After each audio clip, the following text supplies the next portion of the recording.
Lorsqu'un gisement est découvert, plusieurs facteurs influencent la décision d'extraire par méthode souterraine plutôt qu'à ciel ouvert. Un de ces facteurs est que les mines souterraines ont une plus petite empreinte au sol que les mines à ciel ouvert, un facteur important dans les environnements sensibles tels que les aires de nature sauvage de l'Alaska. Un autre facteur est le coût. Si une grande quantité de morts terrain doit être déplacée pour extraire le minerai, il est alors moins coûteux d'exploiter par méthode souterraine. Le foudroyage par bloc n'est qu'une des méthodes d'exploitation souterraine.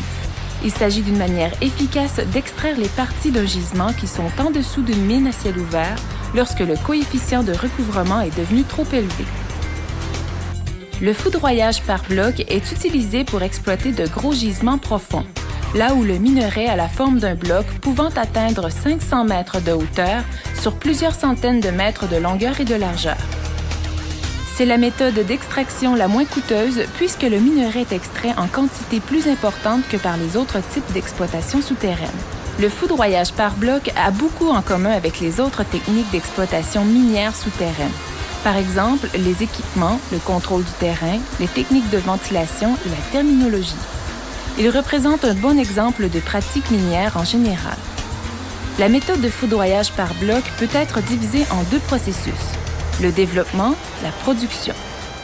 Le développement débute par la création d'un accès à la partie inférieure du bloc, soit par un tunnel à pente douce appelé une rampe, ou par des puits verticaux sur le côté du gisement. Ces accès servent à descendre le personnel et les matériaux dans la mine ou à les remonter à la surface. Ils fournissent aussi l'air frais dans la mine. Une fois que l'accès a été créé, une grille de tunnels horizontaux qui s'entrecroisent est creusée à environ 20 mètres en dessous du bloc de minerai, formant ainsi le niveau de production ou d'extraction. Les tunnels, appelés travers-bancs, sont creusés par forage et sautage.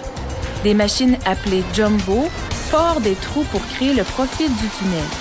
Les trous sont ensuite dynamités et le matériel cassé est enlevé. Les travers-bancs serviront éventuellement aux mineurs pour avoir accès aux minerais cassés. Ils sont donc très solides et sécuritaires. Des méthodes de contrôle du terrain sont alors utilisées. Par exemple, des boulons d'ancrage et du béton projeté, qui est en fait du béton appliqué à la surface des tunnels au moyen d'un pistolet pneumatique. Une fois que tous les travers-bancs ont été taillés au niveau de production, un nouveau niveau est commencé, le niveau de sous-cavage. Ce niveau de sous-cavage est creusé par l'extraction d'une épaisse couche de matériel du bas de bloc de minerai, laissant un grand secteur sans soutien qui commence à se fracturer et à s'effondrer sous son propre poids. Le niveau de sous-cavage et le niveau de production sont ensuite reliés selon une grille de tunnels verticaux à forme d'entonnoir, appelée cheminées de soutirage, qui sont forées et dynamitées dans le roc solide entre les deux niveaux. Le bloc ne s'effondre pas tant que les cheminées de soutirage n'ont pas été dynamitées et que les deux niveaux ne sont pas interconnectés. Les pressions s'accumulent alors dans le bloc. Il commence à se fracturer et les mineurs peuvent ramasser le minerai cassé qui tombe dans les cheminées de soutirage au niveau de production. Une fois que tout le développement est terminé, le processus d'extraction est relativement simple. Le bloc continue à se fracturer en roche qui tombe dans les cheminées de soutirage au niveau de production sans autre action. Toutefois, l'une des plus importantes exigences du sous-cavage est l'obtention d'un taux constant de soutirage de matériel. Et il arrive que de gros blocs bouchent les cheminées de soutirage et empêchent le minerai de s'écouler. Il s'agit d'un blocage.